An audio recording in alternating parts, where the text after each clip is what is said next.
जय हिंद।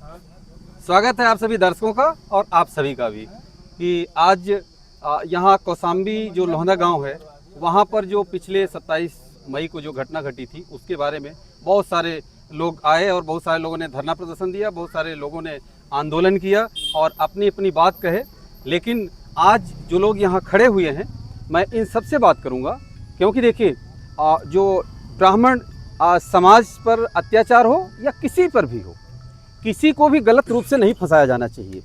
वो चाहे किसी भी जाति का हो, किसी के साथ अन्याय नहीं होना चाहिए। एक जो सामाजिक समरसता है उसको कायम रखना चाहिए। उसके लिए जो पदस्थ अधिकारी हैं वो चाहे पुलिस के हों या चाहे किसी भी पद पर हों, और जो समाज में बड़े लोग हैं, मैं कहूँ मंत्री मिनिस्टर जो नेता हैं या आप लोग हैं, हम लोग हैं, हम सभी की जिम्मेदारी बनती है समाज में समन्वय बना के रखना। तो ये बताइए सर सत्यार्थी जी कि ये पूरी घटना हो गई, अब आप लोगों की क्या मांग है इस पर? जो हमारी मांग थी, जो मुख्य मांग थी, क्योंकि बच्चा एक वो न्यायालय के द्वारा बाहर किया गया, उसमें प्रशासन का कहीं कोई रोल नहीं जी। वो तो पहले ही मुकदमा लिखा गया, उसके अगले दिन 164 के बयान हो गए, तो उसके आधार पर न्यायालय ने उसको बेल दिया है जी। बाकी कोई मामला नहीं। अभी मांग ये है जो प्रदर्शनकारी थी जी, जो शांतिपूर्ण प्रदर्शन कर रहे थे, जो अपने संवैधानिक अधिकारों का प्रयोग कर रहे थे, उनके खिलाफ जो मुकदमा लिखा गया है जी, उसको तत्काल हटाया जाए। उनके हाथ में कोई लाठी डंडा नहीं था? किसी के हाथ कोई, अरे उसमें तहरीर में लिखी है कि उनके हाथ में लाठी था, डंडा था, बर्छी थी, भाला था, और जबकि ये लाठी, बर्छी, बंदूक पुलिस वालों के हाथ में थे और वो जो निहत्थे थे उनके ऊपर बर्बर तरीके से डंडे चला रहे थे, लाठी चला रहे थे, उनको मार रहे थे। किसी ने पत्थर नहीं चलाया? किसी ने कुछ नहीं किया, सिर्फ वो मार खा रहे थे, गाली भी नहीं दिए? वो बोल कहाँ पाएंगे? वो 15-20 लोग, 25 लोग बैठे हैं धरने पर और 200 पुलिस वाले लाठी चला रहे हैं।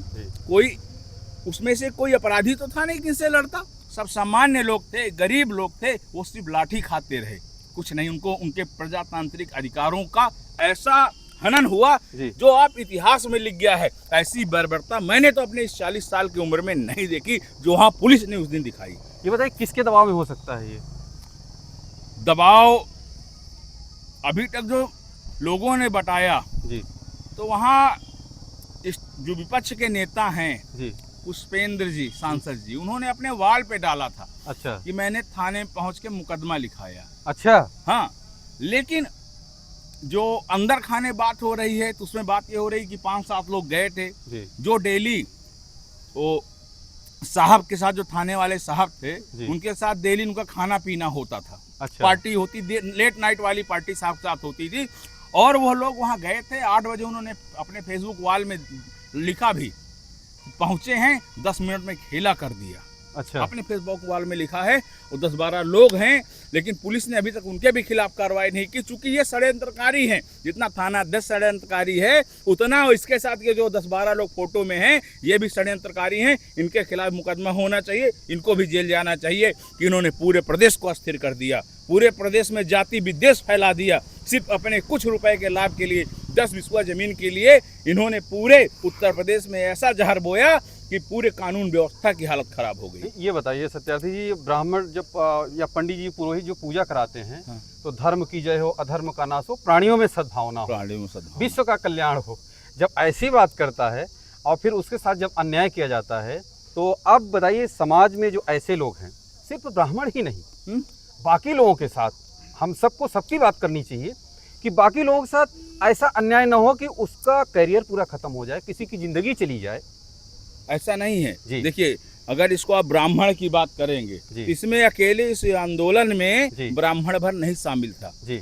आप दिवाकर जी हैं जी, आप चौधरी जी हैं जी, हाँ, यहाँ पर विभिन्न जातियों के लोग हैं जो इस आंदोलन में बराबर के साथी रहे। जो इसको जातीय रंग दे रहे हैं वो राजनीतिक खिलाड़ी हैं, वो चाहे जिस समाज का हो, वो सिर्फ प्रदेश में सरकार को बदनाम करने के लिए और जातीय लड़ाई कराने के लिए इस पूरे षड्यंत्र को रचा गया। नहीं, आपने बड़ी बात कहा कि यहाँ सर्व समाज के लोग आए हुए हैं और सभी चाहते हैं, क्योंकि सब चाहते हैं कि हंसी खुशी में रहें, आपस में मिलजुल करके रहें।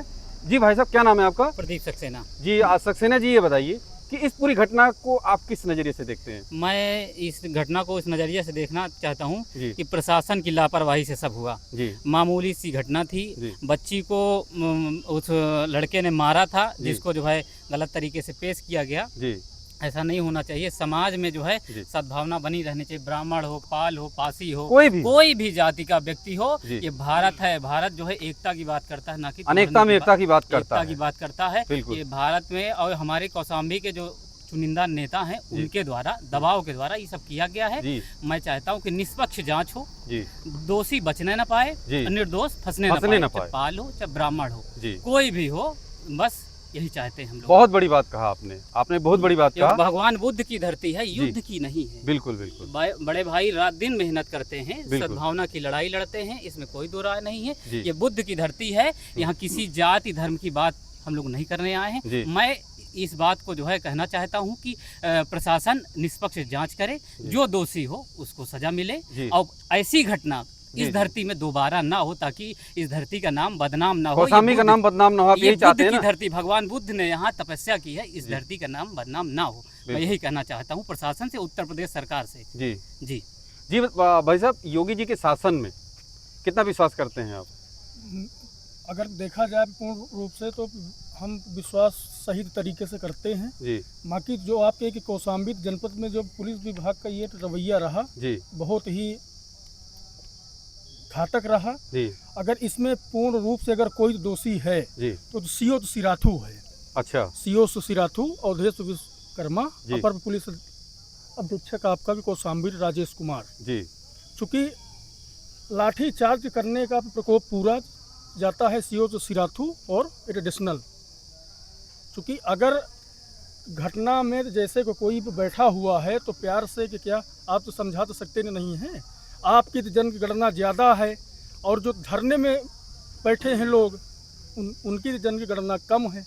और इस पूरे घटना का जो भी पूरी तरह से अगर मास्टरमाइंड है तो इसमें सीओ तो सिराथू हैं। सीओ तो सिराथू को तो सही तरीके से बर्खास्त किया जाए, और जो इसमें एसआईटी की जांच जो दी गई है सीओ तो सिराथू को ही सौंपी गई है। ऐसा कि कहाँ कहे न्याय?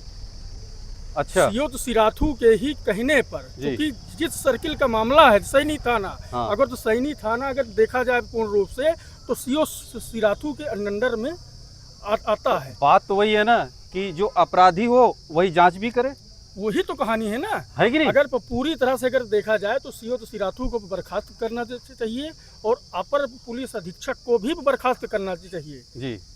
क्योंकि अगर जो सही तरीके से देखा जाए तो इन्हीं दोनों का खेल हुआ है लाठीचार्ज में, और जिस तरीके से इनको जो है धरना स्थल का पूरा वीडियो आप देखेंगे, उसमें पूरी तरह से पुलिस द्वारा जो है चप्पलों से, जूता से, जो है गालियों दौड़ा करके मारा जा रहा है जी। कहाँ का न्याय है? ऐसा किसी के साथ नहीं होना चाहिए। जो बात आप कह रहे हैं बहुत ही गलत है, निंदनीय घटना है। और इसमें तो जहाँ तक बोला जा रहा है कि कप्तान साहब ने अपने हिसाब से जांच जो है कराई थी, लेकिन उसमें पूरा मास्टरमाइंड सीओ तो सिराथू, क्योंकि जब स्वर्गीय राम बाबू तिवारी कप्तान साहब के यहाँ आए थे तो कप्तान साहब ने सीओ तो सिराथू को फोन करके कहा था कि इसमें आप सही तरीके से जांच क्यों नहीं करते हैं। तो उन्होंने आश्वासन दिया सीओ साहब को, और सीओ साहब ने कप्तान साहब को कि मैं इसमें जांच कर रहा हूं, इसमें ये वास्तविक दोषी है। तो अभी के कैसा जो है जांच हुई और जो एसआईटी की जांच दी गई और सीओ को सौंपी गई, उसमें यानी सीओ ने ही इसमें का पूरा मास्टरमाइंड है, और सीओ को कोई जांच में एसआईटी में जो है। ये बताइए कि कोई अपनी जान से गया, जो राम बाबू तिवारी थे अपनी जान उनकी चली गई, और वो जो लड़का था सिद्धार्थ, हालांकि जो छूट करके आ गया है जी, लेकिन अब कुछ लोग जो राजनीतिक रोटियां सेकना चाहते हैं उनको कितनी वोट किधर मिलेगी?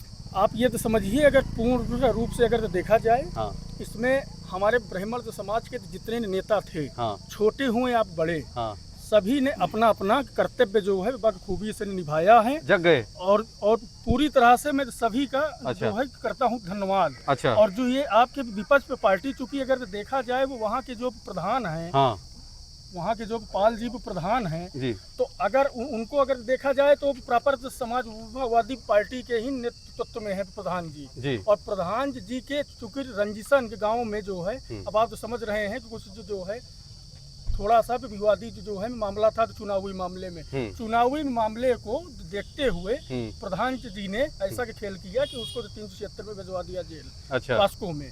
और अगर सही तरीके से उसका अगर मुआयना किया जाए गाँव में जी, तो वो जो जेल गया है जी, उसके ऊपर कहीं 151, 116 भी नहीं है। और उसको फर्जी तरीके से सिर्फ उसने एक झापड़ मारा, एक झापड़ में मारने में पास्को में 376 में चला गया वो जेल। इतनी ही उसकी गलती थी। क्यों थी? क्योंकि वो ब्राह्मण था। अपना अपमान बचाने के उद्देश्य में उसने एक झापड़ में मार दिया, तो 376 पास्को में चला गया जेल। बताते हैं पुरानी रंजिश की वजह से वो जी तो चुनावी मामला था। तो चुनावी पारदर्शिता को तो देखते हुए कि गांवदारी में तो छोटा विवाद जो है रहता है, चाहे प्रधान हो चाहे प्रधानमंत्री, जीतने के बाद तो पूरे देश या पूरे गांव का होता है। उसी मामले में पूरी तरह से उसी मामले में उसको 376 में भिजवा दिया गया जेल जी। क्योंकि वो लड़का जो जेल गया था वो एक क्वालिफाइड है जी, होशियार है, पढ़ा है, बुद्धिमान है जी। और ये है कि कुल मिला के इसमें ये है कि प्रशासन की लापरवाही से पूरी तरह से खेल ओके। तो जैसे सक्सेना जी ने कहा कि ये बुद्ध की धरती है और भगवान बुद्ध ने यहाँ तपस्या किया था, तो यहाँ शांति होना चाहिए, यहाँ लोग आपस में मिलजुल के रहने चाहिए। तो हम इसी उम्मीद से इस वीडियो को यहीं समाप्त करते हैं कि आप सभी अपने कमेंट सेक्शन में अपनी राय जरूर दीजिएगा कि ये मुद्दा कहाँ तक सही है, कहाँ तक गलत है, क्या होना चाहिए। अपनी कमेंट सेक्शन में अपनी राय जरूर दीजिएगा। आप सभी का बहुत बहुत धन्यवाद।